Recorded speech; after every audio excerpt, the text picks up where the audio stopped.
Let me ask you something honestly. When was the last time you felt completely at peace, just being on your own, not lonely, not waiting, not wondering, just calm? Because I'm going to say something that most people are too polite to admit. Dating after 60 isn't what they promised you. And if you're thinking about getting a boyfriend right now, you might want to hear this first. Stay with me because by the end of this, you might feel a whole lot more confident saying no and meaning it. They sell you this soft, comforting idea, don't they? Like something out of an old movie. Two older people finding each other, holding hands, sharing quiet mornings, finally getting the love story they deserve. It sounds gentle. It sounds earned. It sounds like a reward for everything you've been through. And for a moment, you let yourself believe it. You think maybe this time it'll be simple. Maybe this time it'll be easy. But reality doesn't arrive wrapped in romance. It arrives in habits that have been practiced for decades. It arrives in routines that don't bend, opinions that don't soften, and personalities that are fully formed and firmly set. You're not meeting someone at the beginning of their life. You're stepping into the middle of a story that's already been written, with chapters you didn't live through, but now have to deal with. There are ex-partners, children, financial situations, health concerns, emotional wounds that were never quite healed, and all of it quietly follows them into your life. And what surprises most women is how little space there is for change at this stage. When we were younger, people were still becoming. They were open, flexible, willing to grow together.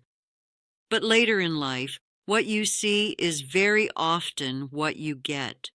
The little things that seem manageable at first, the stubbornness, the lack of communication, the small annoyances, don't fade over time. They become more noticeable, louder, harder to ignore. Because instead of growing together, you're often trying to fit around someone who has no intention of changing their shape. And then there's the emotional side of it, the part no one prepares you for. You expect depth, maturity, maybe even a sense of emotional wisdom. But sometimes what you find instead is someone who has spent years avoiding vulnerability, someone who doesn't know how to communicate properly, who shuts down, who deflects, who keeps things surface level because that's what they've always done. And you find yourself thinking, haven't we outgrown this by now? But the truth is, not everyone has. So that beautiful picture you were sold, the peaceful companionship, the easy love, it can exist, but it's rare, much rarer than people admit. And more often than not, what you're actually stepping into is a situation that requires compromise, patience, and emotional energy. In a stage of life where you finally thought you'd earned the right to have less of all three. This is the part that can be difficult to accept because it doesn't reveal itself right away. In the beginning, it can feel flattering. He calls you often. He wants to see you. He tells you how much he appreciates you, how easy you are to talk to, how comfortable he feels around you. And after a while, you start to feel special, chosen, needed in a way that feels meaningful. But slowly, very slowly, something begins to shift. The conversations start revolving more around him, his problems, his needs, his schedule. You notice that you're the one remembering things, organizing things, smoothing things over. You're the one adjusting, the one giving, the one making life easier. And at first, you don't question it, because that's what many of us have done our entire lives. We've been the steady one, the supportive one, the one who keeps everything together. But then a quiet realization creeps in. This doesn't feel like a partnership. It feels familiar, but not in a good way. Because what some older men are really looking for isn't a woman to grow with. It's someone to fill the gaps in their life without asking them to change. Someone who brings comfort, stability, care, without disrupting their independence or routines. They don't necessarily want to meet you halfway. They want you to meet them where they already are. And the most subtle part of all, it doesn't feel like a burden at first. It feels like purpose. It feels like being wanted. But over time, that feeling can turn into something heavier, something draining. You realize you're giving more than you're receiving. You're listening more than you're being heard. You're supporting more than you're being supported. And at this stage of life, that imbalance hits differently because you've already spent decades doing exactly that. For children, for partners, for family, for everyone else, you've earned your rest, your ease, your ability to just exist without constantly being needed by someone else. So when you find yourself slipping back into that role again, it doesn't feel right. It feels like going backwards. And the truth is, love at this stage should feel lighter, not heavier. It should add to your life, not quietly take from it. And if it starts to feel like a responsibility instead of a joy, that's not companionship. That's caretaking in disguise. Now, this is the part people laugh off or brush aside or avoid talking about altogether, but it matters more than most will admit. Because attraction isn't just about personality. It's not just about shared values or companionship. It's also about how someone presents themselves, how they carry themselves, how they take care of their body and their space. And at this stage of life, those habits are deeply ingrained. You start to notice the small things first. Maybe it's how they dress. Maybe it's a lack of effort. Clothes that have been worn the same way for years without a second thought. Shoes that have seen better days. Grooming that feels like it stopped being a priority a long time ago. And you tell yourself, it's not a big deal. I can look past that. But then come the things that are harder to ignore. The smells, the routines, the way they live day to day. And suddenly, it's not just about preference, it's about comfort. Because when you're close to someone, physically and emotionally, those details matter. They affect how you feel in their presence. They affect whether you want to be near them, spend time with them, build something deeper with them. And here's the reality that many women come up against. You cannot reshape someone's habits at this age.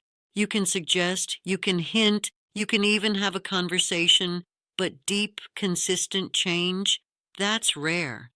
Because these are patterns built over 40, 50, sometimes 60 years. They're not temporary lapses, they're part of who that person is. And the difficult truth is this: attraction doesn't survive discomfort. You can admire someone. You can appreciate their company. You can even care about them. But if something consistently makes you feel turned off, uneasy, or disconnected, it builds over time. It doesn't disappear. It quietly grows into frustration, then distance, then resentment. And no one wants to admit that, because it sounds harsh. It sounds judgmental, but it's honest. You deserve to feel good around the person you're with. You deserve to feel comfortable, relaxed, at ease, not like you're constantly overlooking things just to make it work. Because when you start convincing yourself to accept what doesn't feel right, you're not being kind. You're slowly abandoning your own standards. And at this stage of life, you've earned the right to keep them. Let me ask you something, and I want you to really sit with it for a moment. How long did it take you to build the life you have now? Not just the physical things, not just the home or the routine, but the feeling, the quiet, the control over your own time, the ability to wake up and not immediately think about someone else's needs before your own. That kind of peace doesn't happen overnight. It's something you earn slowly, often after years, sometimes decades, of putting yourself second. And that's why it's so easy to underestimate what's at stake when you let someone new into your life. Because it doesn't feel like a big change at first. It starts small. a few visits here and there, a couple of shared meals, a presence that feels warm, even comforting, but little by little, without even noticing it, your life begins to adjust around them. Your schedule shifts, your habits bend, your space, once entirely yours, starts to accommodate another person's preferences, another person's rhythms, another person's energy. And that's when the subtle tension begins.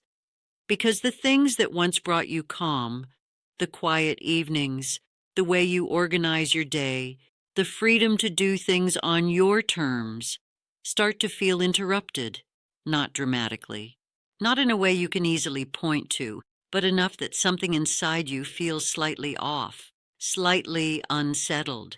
And you might not even say anything at first, because you don't want to seem difficult. You tell yourself, this is just what relationships are: compromise, adjustment. But here's the difference at this stage of life. Compromise doesn't feel the same anymore. When you were younger, compromise felt like building something together. Now, it can feel like giving something up that you fought very hard to finally have.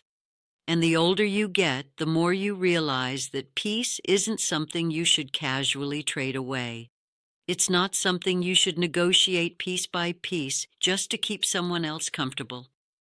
I remember a moment so clearly, sitting in my own home, everything exactly as I had arranged it, everything familiar, everything mine, and yet feeling like I wasn't fully at ease anymore, like I was hosting my own life instead of living in it.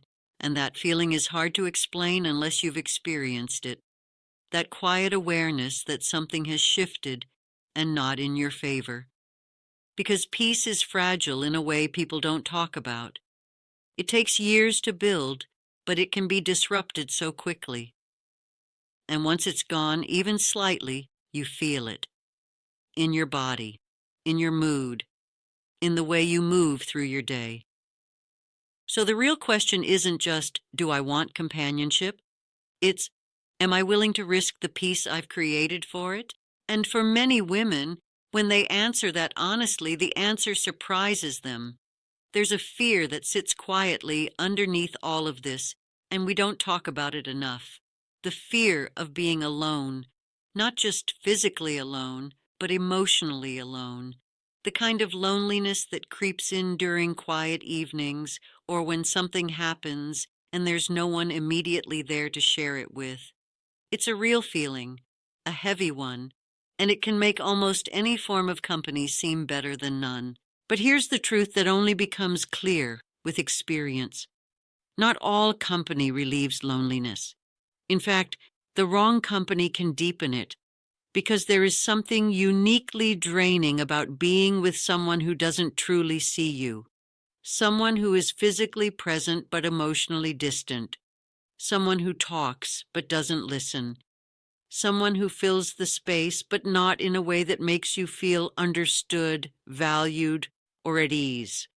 And over time, that kind of presence starts to feel heavier than silence. You begin to notice it in small ways. The conversations that don't quite connect, the moments where you feel slightly misunderstood or dismissed or just not met where you are. And instead of feeling less alone, you feel more aware of the gap between what you have and what you actually need. And that gap can be exhausting, because now you're not just managing your own emotions, you're managing the disappointment of what you hoped the relationship would be. You're carrying the quiet frustration of settling. You're dealing with the internal conflict of knowing something isn't quite right, but not wanting to start over again. And that's where many women find themselves stuck, not happy enough to feel fulfilled, but not unhappy enough to leave. And that middle space? It's one of the loneliest places you can be, because at least when you're alone, there's clarity, there's honesty, there's a sense of control. You know where you stand, you know what your life is, and within that, there is a kind of freedom that people often overlook. The freedom to choose how you spend your time, who you engage with, how you protect your energy. There's no pretending, no quiet resentment, no emotional negotiation, just you and the life you've built. And when you really start to value that, when you understand that being alone doesn't automatically mean being lonely, you begin to see relationships differently. You stop chasing them out of fear and start evaluating them based on what they truly add to your life. Because the goal isn't just to avoid loneliness, it's to create a life that doesn't feel empty, whether someone else is in it or not. If we strip everything back, if we remove the expectations, the social pressure, the old ideas about what life should look like at this age, what most women over 60 actually want is much simpler than people think. It's not necessarily a full-time relationship. It's not the responsibility, the compromise, the constant emotional investment that often comes with having a boyfriend. What they want is connection, without complication. They want someone to talk to, yes, someone to laugh with, someone to share moments with, whether that's a cup of tea, a walk, a conversation that actually feels engaging and real. They want warmth, familiarity, a sense of being seen and understood, but they don't want to lose themselves in the process. They don't want to reorganize their entire life around another person. They don't want to take on someone else's problems as their responsibility. They don't want to feel obligated, tied down, or emotionally drained by something that's supposed to bring them joy. And that's where the disconnect happens. Because what they're looking for doesn't always align with what traditional relationships demand. A relationship, in the way it's often structured, comes with expectations, time, attention, compromise, emotional labor. And after a certain point in life, many women realize they don't actually want all of that anymore. They want the good parts, without the weight. And the truth is, there are so many ways to experience connection that don't require you to step back into a role you've already outgrown. Friendships can be deeply fulfilling. Community can bring a sense of belonging that feels natural and light. Even your own routines, your hobbies, the things you choose to invest your time in, those can create a sense of purpose and joy that no relationship could replicate if it isn't truly right. But society doesn't always validate that path. There's still this quiet message that suggests you're supposed to be coupled, supposed to be partnered, supposed to be searching for someone. And if you're not, there must be something missing. But what if there isn't? What if the life you've created, the independence, the peace, the ability to choose how you live each day, is already full? What if what you actually want isn't more, but simply to protect what you already have? And that's a powerful shift. Because once you understand that, you stop looking at relationships as something you need to complete you, and start seeing them as something that has to truly earn a place in your life, not by promises, not by potential, but by how they actually make you feel every single day. So here's the hard truth no one says clearly enough. You don't need a boyfriend after 60, not to feel valued, not to feel loved, not to feel complete. If someone wonderful comes along, fine. But chasing it, settling for it, forcing it, that's where women lose themselves. You've already built a life. The question is, are you willing to protect it? And I'd love to know, be honest in the comments, would you rather have peace or a relationship at this stage of your life? And if this spoke to you in any way, don't forget to like and subscribe, because we're going to keep having the conversations most people avoid.